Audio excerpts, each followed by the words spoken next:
That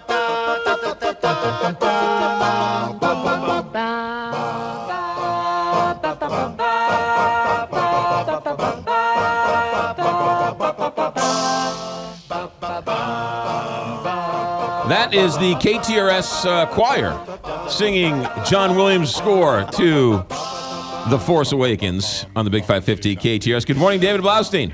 Good morning, McGraw. How are you? We're great. We're waiting in anticipation. We can't wait any longer. We've waited 10 years. What do you think of The Force Awakens? It was all right. All right. No. Ladies and gentlemen, that was David Blaustein here on the Big 550 KTRS. When did you see us? Tell us all about it. Well, I saw it yesterday, and I think media all over the country had an opportunity to see it yesterday. They were only screening it once for the media in various markets. I'm sure there were many people in New York and Los Angeles who thought they were very special getting this exclusive media screening because they're in New York or Los Angeles, but obviously that wasn't the case. So many people actually saw it, many members of the media. I was not alone, so it's really not that special of a thing, and the movie is really coming out tomorrow night. But what I can tell you about this particular Star Wars film, which they have dubbed The Force Awakens, directed and co-written by J.J. Abrams, it's terrific. Really? I mean, it's absolutely terrific. I think it exceeded my expectations. There was some skepticism on my part, even though I try to have an open mind, because I really didn't like what J.J. Abrams did with the last Star Trek movie, even though a lot of people really liked it. I actually did not, and I was a little worried. Now, I fell back on the fact that I think J.J. Abrams has done a lot of really terrific work, and I think in many ways he's a genius, and that certainly rings true in this movie. And again, I don't want to give away, no spoilers here, but what I think we're going to hear from J.J. Abrams when he feels comfortable talking about the movie when it's been out for a few weeks, he will discuss his writing process with Lawrence Kasdan, and I think what he's going to tell us is they broke down the first Star Wars movie scene by scene, and they wrote this movie by juxtapositioning every scene in this movie with the first movie, and it works out really beautifully. And there are some other moments, there's some other brilliance about this movie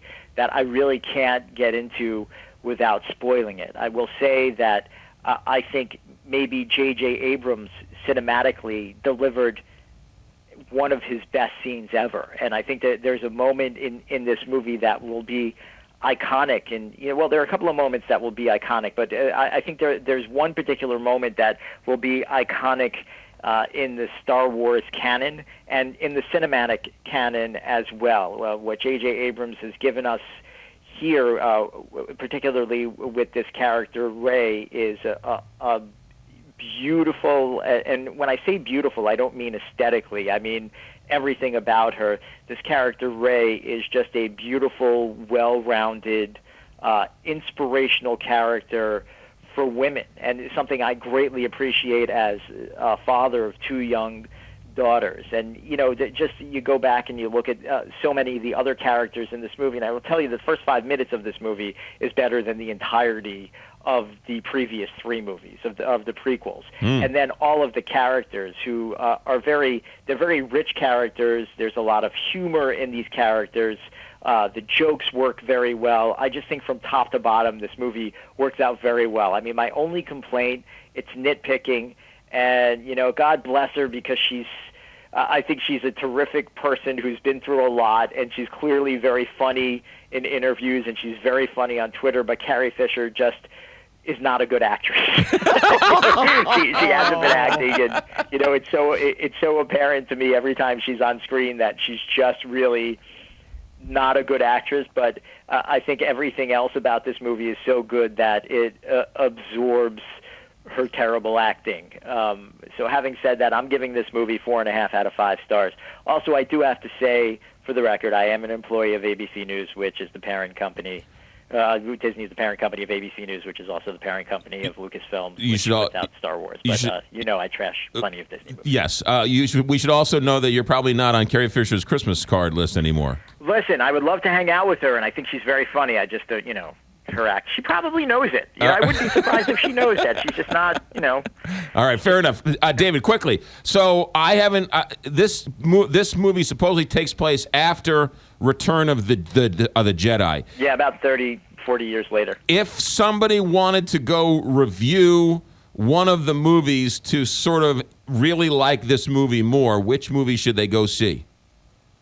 Well, it's not a movie. I think you should just watch the original 3 movies. You don't need to see the other movies. Okay. You really don't. Okay. You go see the previous 3 movies. Okay, go see the 3 movies. Go see the original 3 movies. Go see the original 3. David Blaustein, thanks for checking in. Thanks for the update. My pleasure, McGraw. Take care. You got it. Nothing but Star Wars. Give me the Star Wars. Don't let them end. Star Wars. If they should Star Wars, please let me Star Wars. 827, Big 550.